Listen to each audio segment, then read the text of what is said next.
Hello everyone, my name is Bardock, and today, because Behemoth is releasing later today, we're going to be talking about tips and tricks that might help you out with Behemoth if this is your first time fighting him. What makes this fight unique is that it's set up exactly like a raid or a boss in an MMO, meaning that you need to designate roles and each person needs to fulfill that role. The easiest way to defeat him is to have one person who is a tank, who is attempting to grab aggro because there is an actual aggro mechanic in this fight. The person who hits him in the head the most gets aggro, which is designated by a laser pointer going from the end of his nose to the person who has aggro. A designated healer, either a sword and shield or a hunting horn. Personally speaking, I think the hunting horn works better, battle bard status. And then the last two people need to be DPS, but they can't be bad DPS, meaning they can't, not really do their job, you know what I mean? Like, get hit and then demand healing and then not attack the whole time. They have to trust their healer and their tank to do their job. A couple things I would also probably suggest. One of the damage people be a status person at the same time, so maybe like a status bow, a status bowgun, or heavy bowgun. Either way, you can do every single status to Behemoth, just like you can Colv or any of the other monsters. And I'm sure you're wondering why in this video, instead of fighting actual Behemoth on my console or something, I'm doing a Tempered Urigan on PC. Reason for that is because Tempered Urigan and Behemoth share the same elemental weaknesses. I believe there's a little bit difference, like Behemoth is a little bit more weak to ice than Urigan is, but overall it's pretty much the same. So he's the one that I use to test my Behemoth sets on. I will make a Behemoth mix sets video as soon as I've got a couple more ironed out. Right now I've only really got a good tank setup built. Other than that, let's get into some mechanics that are unique to Behemoth.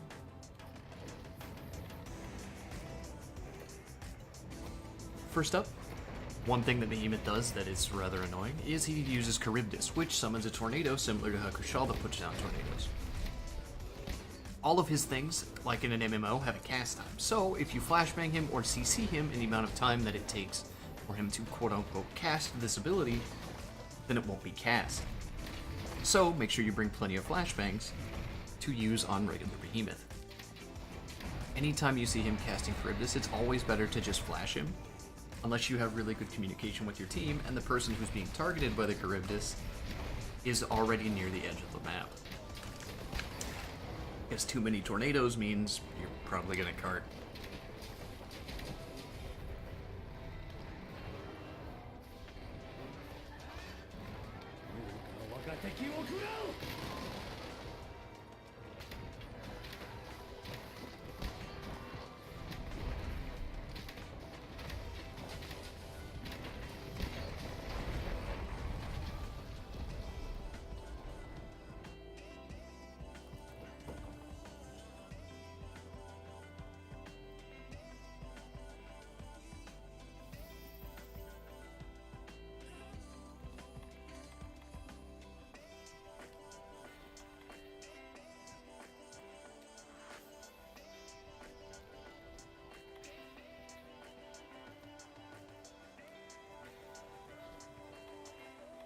Alrighty, in addition to having Charybdis, he also uses an explosion based right under his head that spreads outward in the shape of a V.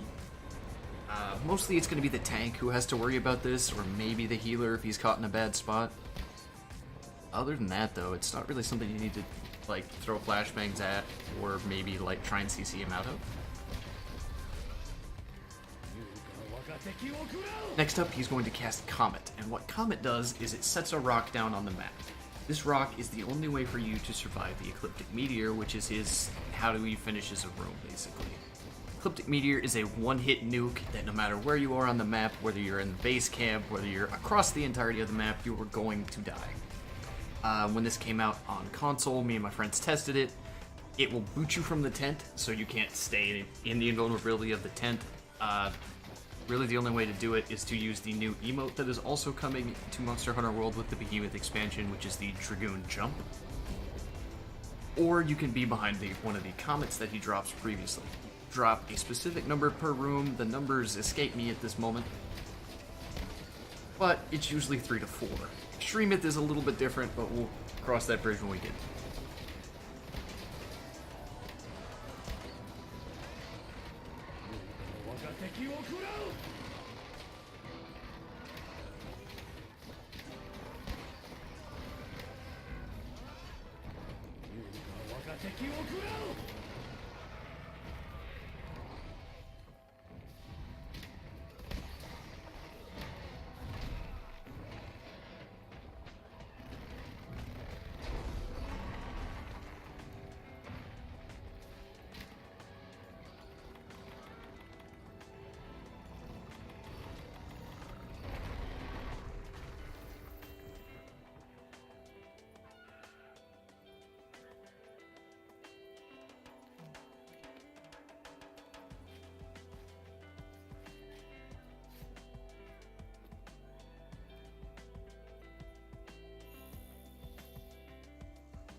But other than that, there's really not a lot to do. It's more just...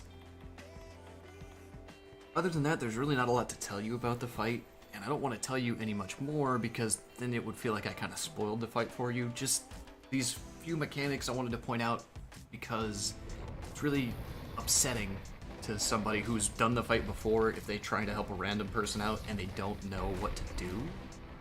So because of that, this video was made.